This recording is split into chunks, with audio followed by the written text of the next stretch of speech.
तो मैं नहीं जान रहा था कि आप सहारनपुर में हैं। बहुत अच्छा है, सहारनपुर में ही तो कल मोदी जी थे।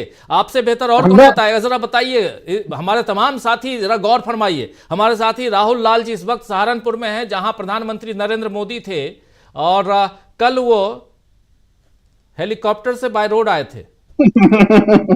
देखिए, मुझे लग रहा है कि चूंकि पश्चिमी यूपी का चुनाव इतना रोचक होगा, राजीव जी, इसका अंदाजा मुझे भी नहीं था। ये जैसे जैसे चुनाव करीब आ रहा है और प्रधानमंत्री कितना नर्वस है वो दिख रहा है कि वो अब हेलीकॉप्टर से रोड शो करने लगे हैं। वो उनके नर्वसनेस को दिखा रहा है।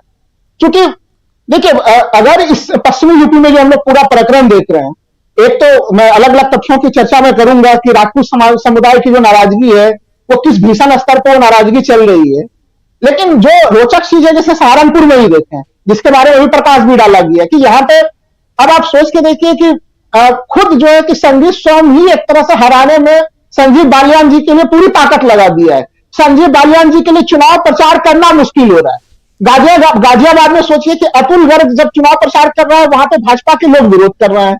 नोएडा में महेश शर्मा जी का जो है कि वो खुद बीजेपी के लोग विरोध कर रहे हैं। तो सामान्य जनता की बारी तो बाद में आएगी राजीव जी।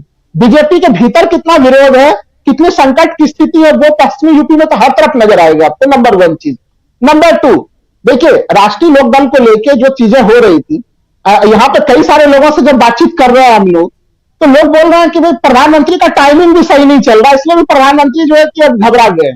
जब प्रधानमंत्री मेरठ में रैली कर रहे थे तब उन्होंने भ्रष्टाचार पे बड़ा हमला किया था। अब जिस समय वो मेरठ में रैली कर रहे थे उसी के समय में टाइमिंग में आप देखिए तो बुलंदशहर में जो है गंगा नदी में जो है वो पुल गिर जा रहे थे। तो भ्रष्टाचार के आरोप आप लगा रहे हैं विपक्ष के ऊपर, और आपके डबल इंजन सरकार में गंगा नदी में पुल गिर जा रहे हैं, दिन गिर जा रहे हैं। तो उन लोगों का मानना है कि थोड़ा ग्रह नक्षत्र भी जो है कि प्रधानमंत्री जी का सही नहीं चल रहा है। उसी टाइमिंग पर वो चीजें घटनाएं भी घट जा रही है। सबसे महत्वपूर्ण चीज, जनरल वीके सिंह का जैसे ही टिकट कटा है राजीव जी, देखिए वो फैक्टर जनरल वीके सिंह, आप सोच के देखिए कि अगर हम लोग अभी देखें, भारतीय जनता पार्टी ने पश्चिमी यूपी में जनरली जो राजपूत समुदाय के लोग हैं वो लोग ये मान के चलते हैं कि 4-5 सांसद जो है कि उनके हुआ करते थे यहाँ पे, लेकिन जनरल वीके सिंह एकमात्र सांसद बचे थे। अब वो भी नहीं बचे और अतुल गर्ग जी को टिकट दे दिया गया है। तो वो नाराजगी, संजीव स्वामी जी का विरोध करना, हम लोगों ने हमेशा दूसरे समुदाय के पंचायतों की बैठक सुनी है राजीव जी, लेकिन एक तरह से क्षत्रिय समुदाय या जो ठाकुर समुदाय है वो पंचायत करे, और पंचायत करके जो है कि बिल्कुल कस्में खाए, उसमें वो क्लियरली बोल रहे हैं। उन पंचायतों में क्लियर निर्णय हो रहा है कि हम लोग साइकिल की सवारी करेंगे, हम लोग उसकी सवारी करेंगे जो कि कमल को जो है कि जो नुकसान पहुंचा सके। तो स्थिति को काफी रोचक बना दिया गया। और अब देखिए जयंत चौधरी जी के मामले को लेकर, जयंत चौधरी जी का अपमान तो कितना हो गया, आपने थोड़ा प्रकाश तो डाल ही दिया था यहाँ पे कि वो जब मेरठ रैली में कितना कोने में बिठाया गया था, लास्ट में किसी तरह से हल्का सा हल को स्पर्श करने का उन्हें सुख प्राप्त हुआ था वहां पे। तो अब उनके साथ दो समस्याएं हैं उनके साथ। एक तो जो उनके समर्थक हैं वो जयंत चौधरी से भयानक नाराज है इस समय।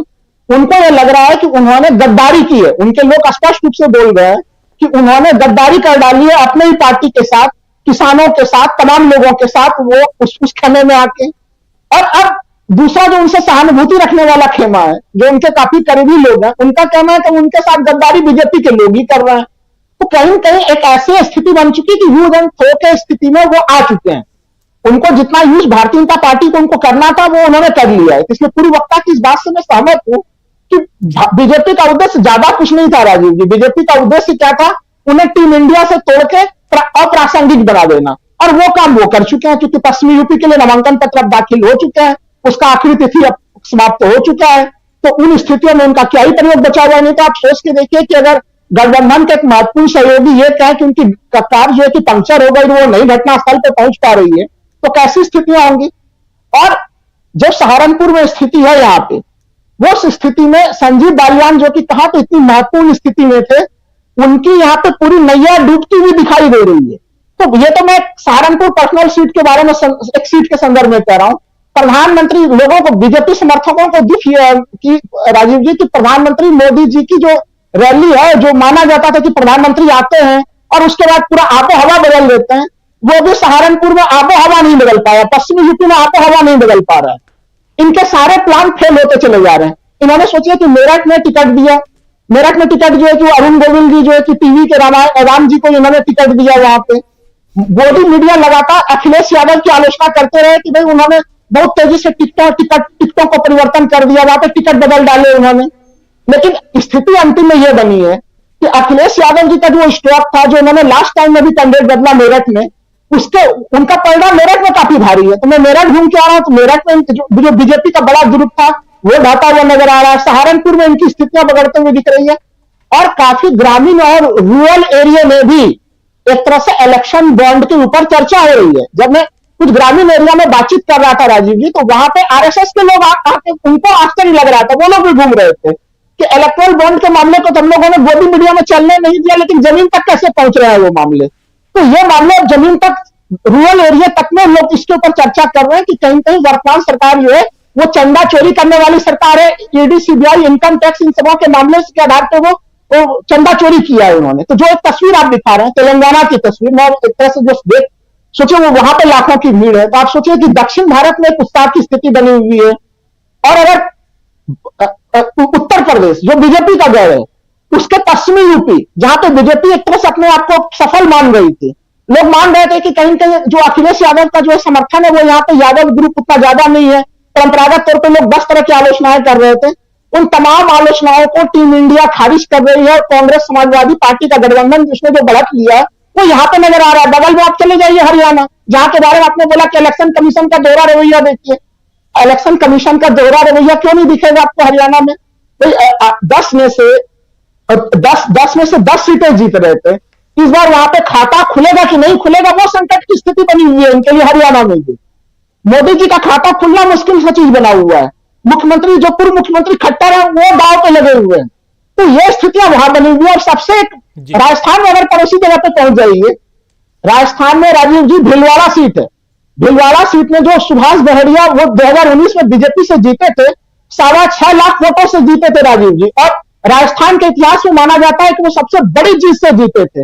इस बार बीजेपी को उनका भी टिकट काटना पड़ गया है। सुभाष बहरिया राजस्थान के इतिहास में सबसे बड़े मार्जिन से भारतीय जनता पार्टी को विजय दिलाने वाले व्यक्ति, 9वीं सूची में, पहले तो भारतीय जनता पार्टी ने काफी मंथन किया और 9वीं सूची में उनके नाम को हटा दिया। तो बीजेपी के लिए संकट, सोचिए कि राजस्थान में कितने मतलब संकट है। अगर सीट वाइज वहां का भी आप विश्लेषण करें तो कम से कम 10-12 सीटों पर बीजेपी के लिए बिल्कुल खतरे की घंटी बज चुकी है। तो जो एक संकट है, मैप में आप जहां पर भारत के मैप के जिस हिस्से में चले जाइए, उत्तर पूर्व राज्यों से वीडियो वायरल हो रहा है, वहां पे किस तरह से बीजेपी के कार्यकर्ताओं के साथ हाथापाई की स्थिति बन गई है। आप चाहे दक्षिण चले जाइए, पूरब चले जाइए, मध्य में चले जाइए, संकट हर तरफ है। इनका जो एनडीए का कुंबा है, मैंने तो देखिए पहले भी आपके कार्यक्रम में कहा था कि एनडीए तो इनका कुछ है ही नहीं, सहयोगी दलों का कुंबा। 42 दल है, प्रधानमंत्री अगर 30 सीटें जोड़ रहे हैं तो हर किसी को 0.6 के आसपास में सीटें प्रधानमंत्री खुद ही दे रहे हैं। और उसमें है कौन राजीव जी? उसमें पलटू राम जो है कि जो बिहार के मुख्यमंत्री है वो है। और अगर आप उसमें बड़े नेताओं में जोड़ लीजिए तो महाराष्ट्र में जो इन्होंने डुप्लीकेट कुछ तैयार किए हैं, कि शिवसेना का एक डुप्लीकेट एकनाथ शिंदे, और उधर से जो है कि शरद पवार जी के डुप्लीकेट अजीत पवार, तो ऐसे ऐसे कुछ डुप्लीकेटों का समूह, और 25 तो पार्टियां उसमें ऐसी हैं जिन्होंने कभी सरपंच का चुनाव भी नहीं जीता है। तो इसमें मैं पूर्व वक्ताओं की इस बात से पूर्णतः सहमत हूं कि एनडीए में तो इनका कोई दम नहीं है, लेकिन भारतीय जनता पार्टी जिसके भीतर दम की बात कही जा रही है वो बड़े संकट की स्थिति में है। चाहे वो उत्तर प्रदेश हो, बिहार हो, झारखंड हो, पश्चिम बंगाल हो। पश्चिम बंगाल में तमाम लोग बोल रहे हैं कि 18 सीटें जो इन्होंने जीती थी, असंभव है कि ये इस बार डबल डिजिट में पहुंच जाए। किसी से भी बातचीत कर रहे हैं, जो पश्चिम बंगाल के ग्राउंड रिपोर्ट है वो सीधे सीधे कह रहे हैं इनका डबल डिजिट में पहुंचना असंभव है। 4-5-6 सीटें पश्चिम बंगाल में बीजेपी जीत ले, वही एक अतिशयोक्तिपूर्ण स्थिति होगी। तो आप सोचिए कि संकट में मोदी जी तो होंगे ही। जी जी, बिल्कुल बिल्कुल। नरेंद्र मोदी जी घोर संकट में हैं, उनकी पार्टी का जगह जगह विरोध हो रहा है। अभी 2 खबर बता रहा हूं। एक खबर पंजाब से। पंजाब में किसानों का समूह, जिसको आप जानते हैं कि अभी जो दिल्ली आना चाह रहे थे उनको रोक दिया गया दिल्ली से 200 किलोमीटर दूरी पे। उन्होंने पोस्टर्स लगवा दिए पंजाब में, गांव-गांव में, चौराहों पे। पोस्टर में लिखा है, किसान दा दिल्ली जाना बंद है, भाजपा दा पिंड बिच आना बंद है। मतलब किसानों, ये पोस्टर लगाया है, किसान दा दिल्ली जाना बंद है, भाजपा दा पिंड बीच आना बंद है। मतलब कि आप हमारे बीच नहीं आ सकते, हमारे गांव में नहीं आ सकते भाजपा के लोग, आपने हमको दिल्ली आना बंद किया, हम आपके अपने यहाँ गांव में आना बंद कर दिए और आपका बहिष्कार कर रहे हैं। ये पंजाब। और जब बात कर रहे हैं जहां आप हैं राहुल लाल जी, अभी वहीं की बात मैं कर रहा हूं। राहुल लाल जी, सहारनपुर के नानौता में आज क्षत्रिय महाकुंभ का आयोजन किया गया। यहां कई प्रदेशों से समाज के कई वरिष्ठ लोग पहुंचे। यहां वक्ताओं ने भाजपा के खिलाफ बड़ा निर्णय लिया है और भाजपा का बहिष्कार का निर्णय लिया गया है। ये सब खबरें जो हैं, ये अभी की खबरें पढ़ के बता रहा हूं मैं, अभी जब हम ये चर्चा कर रहे हैं। तो ये जगह भी बता रहा हूं, सहारनपुर के नानौता। बीजेपी के लोग अगर इस कार्यक्रम को देख रहे हैं, बीजेपी के समर्थक इस कार्यक्रम को, कई सारे हमारे कमेंट बॉक्स में समर्थक दिख जाते हैं, इसलिए मैं कह रहा हूं जरा आप पता लगवा लीजिए। हम यहां बायस ढोके कोई खबर नहीं देते, जो है वही रख रहे हैं। पंजाब में आपका विरोध हो रहा है, आपका विरोध उधर गुजरात में हो रहा है, आपका विरोध उत्तर प्रदेश में हो रहा है, पश्चिमी उत्तर प्रदेश में हो रहा है, आपका विरोध बिहार में हो रहा है, आपका विरोध महाराष्ट्र में हो रहा है, आपका विरोध हरियाणा में हो रहा है, आपका विरोध राजस्थान में हो रहा है, आपका विरोध महाराष्ट्र में हो रहा है। सब जगह तो विरोध हो रहा है। ये हिंदी पट्टी है। इसी दम पर तो 2014 आप जीत के आए, इसी दम पे आप 2019 जीत के आए। समय है, आप काम कर लीजिए, मेहनत कीजिए, लोगों का दिल जीतिए। अगली तीसरी बार आने का सपना आप देख रहे हैं, आइए, हमको क्या है, हम तो समाचार देते हैं, देते रहेंगे, कल भी देते थे, आज भी देंगे, 4 तारीख के बाद भी देंगे। लेकिन राहुल लाल जी कुछ जोड़ना चाहते थे, आप जोड़िए, फिर सीधे आना चाहता हूं जल्दी से अमलेंदु उपाध्याय जी के पास, पश्चिमी उत्तर प्रदेश को लेकर, बहुत नजदीक से वो भी देखते हैं। बस मैं केवल राजीव जी, जो आपने पंजाब को लेकर कही, वैसे कई सारे पोस्टर्स मैं सहारनपुर के अलग अलग ग्रामीण क्षेत्रों में भी देख रहा हूं, जहां किसानों ने लिख के रखा हुआ है कि किसानों को आपने दिल्ली प्रवेश नहीं करने दिया, अब भारतीय जनता पार्टी के लोगों को हम लोग चुनाव प्रचार नहीं करने देंगे अपने गांव में। तो ये पोस्टर्स सहारनपुर के भी कई क्षेत्रों में मैंने अपने आंखों से देखा है राजीव जी। तो ये स्थितियां अलग अलग हिस्सों में बनी हुई हैं। और जो कल एक लाइन में कह दूं कि जो मेरठ के सरगना से जो कहानी शुरू हुई थी, ठाकुर चौबीसी वाला जो विरोध वहां से शुरू हुआ था, उसका विस्तार और फलक पूरे पश्चिमी यूपी में काफी गंभीर रूप से अब देखा जा रहा है। और किसानों का विरोध भी अब काफी प्रखर होता चला जा रहा है। जब विधानसभा के चुनाव हो रहे थे राजीव जी, तब तो लोगों ने माना कि ठीक है, वो राज्य सरकार का निर्णय नहीं था, केंद्र सरकार के 3 कृषि कानूनों के निर्णय थे। लेकिन अभी तो केंद्र सरकार के चुनाव है, तो जनता बड़े अच्छे से समझती है कि किसकी जिम्मेदारी कब तय करनी है हम लोगों को। बिल्कुल बिल्कुल। इसमें थोड़ा सा, जहां आप हैं वहीं की खबर थोड़ा सा जोड़ के फिर सीधा अमलेंदु जी के पास आना चाहता हूं।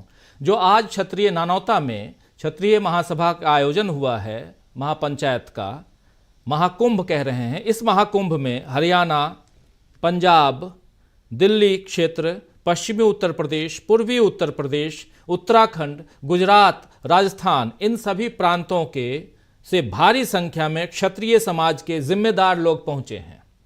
भाजपा के विरोध में राजपूत समाज के लोग लगातार पंचायत कर रहे हैं। वहीं 16 अप्रैल को सरधना विधानसभा के गांव खेड़ा में एक और क्षत्रिय स्वाभिमान महापंचायत का आयोजन किया जाएगा। 16 अप्रैल, चुनाव कब है? 19 अप्रैल को, उससे पहले 16 अप्रैल। 17 अप्रैल को चुनाव प्रचार बंद हो जाएगा। 18 अप्रैल बिल्कुल साइलेंट डे, आप घर घर जाके प्रचार कर सकते हैं, हाथ जोड़ सकते हैं, पैर पकड़ सकते हैं। और 19 अप्रैल को मतदान होगा इन्हीं क्षेत्रों में।